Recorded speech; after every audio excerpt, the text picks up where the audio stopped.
안녕하세요. 한자 끝장 김수혜입니다. 여러분 명절 잘 지내셨지요? 오늘은 그 한자 5급 마지막 시간인데요. 마지막은 끝이 아니고 또 다른 시작이라는 거 여러분 아시죠? 새로운 설레임이 기다리고 있잖아요.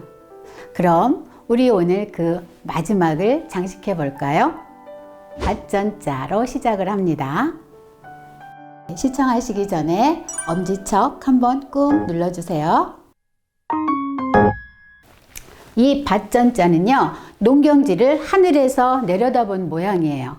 우리 지금은 드론으로 다 하늘에서 그 지상에 있는 것을 많이 그 영상을 찍잖아요. 그것처럼 밭을 하늘에서 내려다본 모양입니다. 뭐 너무나 유명해서 따로 설명이 필요 없지요.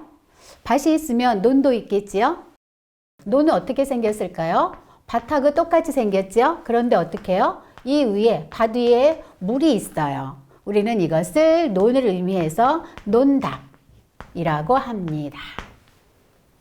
차이가 물이 있고 없고잖아요. 그죠? 이 논답은 우리나라에서 만든 한자라는 거 참고로 챙기시기 바라고요.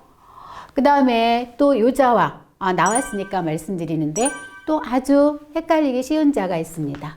이렇게 물숫자에 얘는 밭전자가 있지만 가로 왈이 있어요.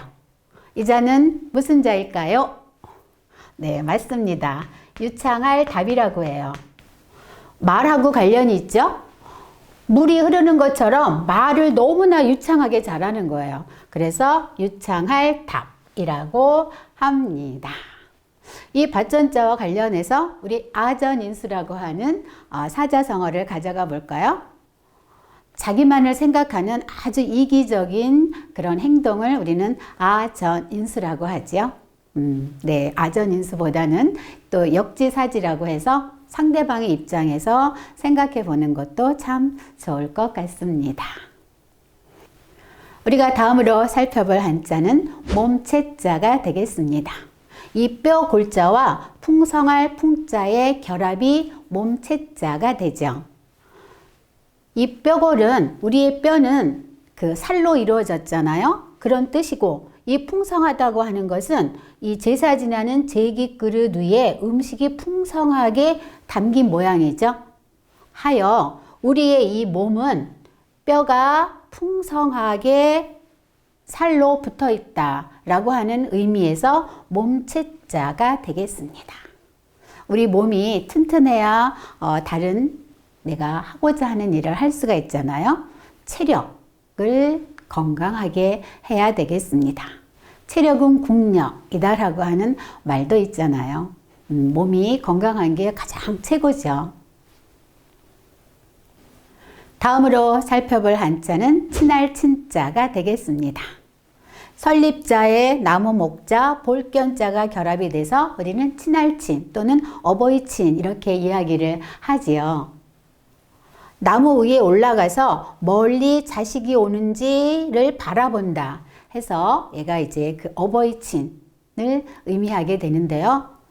부모는요, 그 자식이 집을 나가면 집에 돌아와야지만 마음이 놓이는 게 아마 부모의 마음인 것 같아요.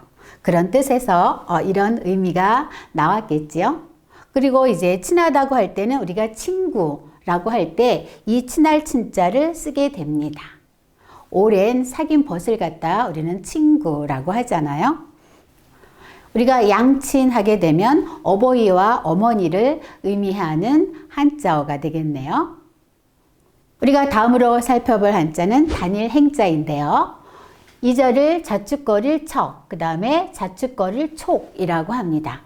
자축거린다고 하는 것은 좀 약간 절룩거린다라고 하는 뜻을 가지고 있잖아요. 그래서 왼발 오른발이 서로 자축거리니까 사실은 제대로 걸어서 다닌다, 걷다라고 하는 의미를 가지게 되고요. 그러다 보니까 길 또는 도로, 통로를 의미하게 되겠습니다.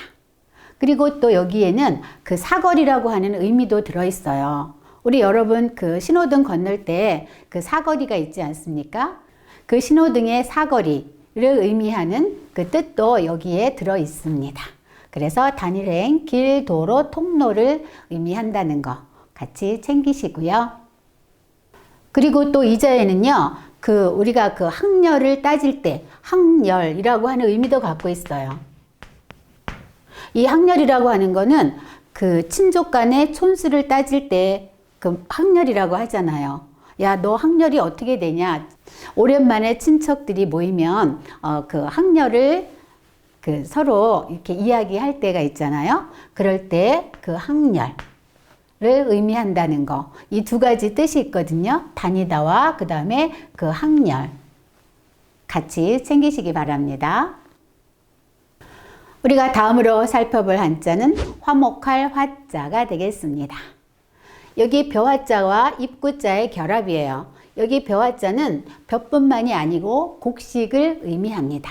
그래서 이런 곡식을 입으로 서로 나누어 먹으니 화목하다 해서 화목할 화자, 또 온화하다라는 그런 뜻도 가지고 있습니다. 우리 여러분 가을에 그 추수를 거두어 들여서 서로 친족 간에 이웃 간에 나누어 먹잖아요. 그럼 온갖 곡식을 쪄먹고 구워 먹고 삶아 먹고 볶아 먹으면서 우리는 그 한 밥상에서 밥상머리 앞에서 음식을 나누어 먹으면서 사실은 행복이 싹이 트거든요. 그래서 그런 뜻에서 우리가 또 이제 가화만사성이라고 하잖아요.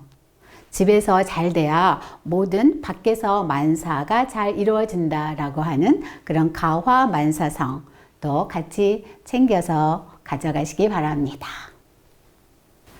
우리가 다음으로 살펴볼 한자는 조개패자가 되겠습니다.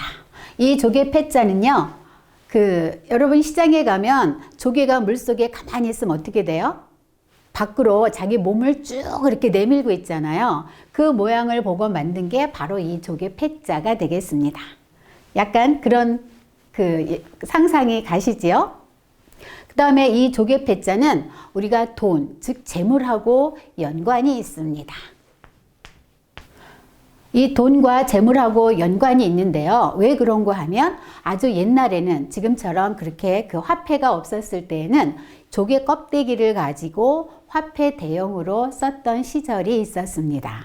그래서 이 조개패자가 들어가면 그 돈과 이 재물을 의미하는 한자이기도 해요. 좀 알아볼까요? 이 다 조개패자가 들어가 있죠? 그래서 여기에는 될 화자에 조개패자가 결합이 돼서 우리는 재화화라고 하고요. 또 여기에 그 눈목, 즉 그 그물망자가 결합이 돼서 우리는 살매라고 하죠. 물건을 사고 팔 때. 여기에 이렇게 선비사자가 들어가면 무슨 자가 되죠? 네, 맞습니다. 팔매자가 됩니다. 사고 팔 때. 예. 그 다음에 여기에서 이 나눌 분자죠. 재화가 딱 나누어지는 거예요. 재화가 나누어지니까 어떻게 되겠어요? 가난해지겠지요. 그래서 가난할 빈자. 네, 이렇게 알아봤습니다. 우리가 이제 마지막으로 살펴볼 한자는 다행행자가 되겠습니다. 요 자는요, 이렇게 우리가 살펴보면 일찍 죽을 요자와 거스릴 역자의 결합이에요. 여기서 이 일찍 죽을 요자는 이렇게 사람을 의미하지 않습니까? 그래서 사람이 딱 죽으면 이 목이 딱 떨어진다고 해서 딱 이렇게 그 목이 옆으로 누운 그런 모양이죠. 그래서 일찍 죽을 요. 일찍 죽는 것을 거슬렀다. 그래서 어떻게 다행이다 라고 하는 뜻인 거예요. 즉 그냥 편하게 일찍 죽지 않아서 다행이다 라고 하는 그런 뜻을 가지고 있는 거죠. 그래서 우리가 다행행 또는 요행이다 라고 해서 요행행 이렇게도 이야기하죠. 요행이다. 이자와 관련해서 우리가 행복 또는 불행이라고 하잖아요. 그 한자도 알아봤지만 이자와 가장 또 헷갈리기 쉬운 한자가 있죠. 어떤 자가 있을까요? 네, 눈치채셨을 겁니다. 설립자에 이런 자가 있어요. 우리는 이것을 매울신이라고 하죠. 매울신. 차이는 요자예요.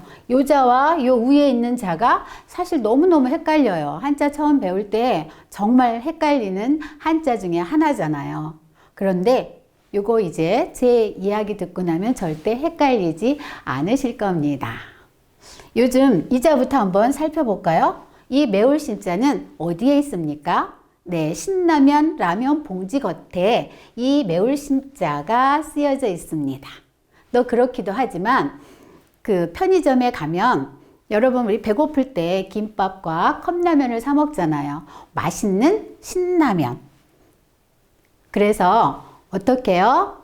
편의점에 가면 급하니까 서서 먹죠. 그래서 서서 설립자가 있죠. 서서 먹는 매운 신라면. 이렇게 기억을 하시면 아마도 정말 쉽지 않을까 싶어요. 그러면 우리 매울 신자를 이미 알았으니까 이제는 뭐 다행히 다행행자가 되겠네요. 어떻게 설명하다 보니까 다행이 되어 버렸네요. 네, 매울 신자와 다행행자 헷갈리지 않으시기 바랍니다. 지금까지 이제 5급을 마무리했습니다. 저와 함께 해주셔서 감사해요. 사실은 제가 매회마다 짧게는 5장, 길게는 10장 이렇게 간단하게 말씀을 드려서 이게 횟수가 길어졌습니다. 함께 해주셔서 정말 감사드려요. 그리고 저와 이 한자를 즐겁게 하실 분은 구독, 좋아요 꾹 눌러주시면 정말 감사드립니다. 그 속에서 제가 행복을 느끼거든요. 저는 다음에 그 4급에서 여러분을 뵙겠습니다. 감사합니다.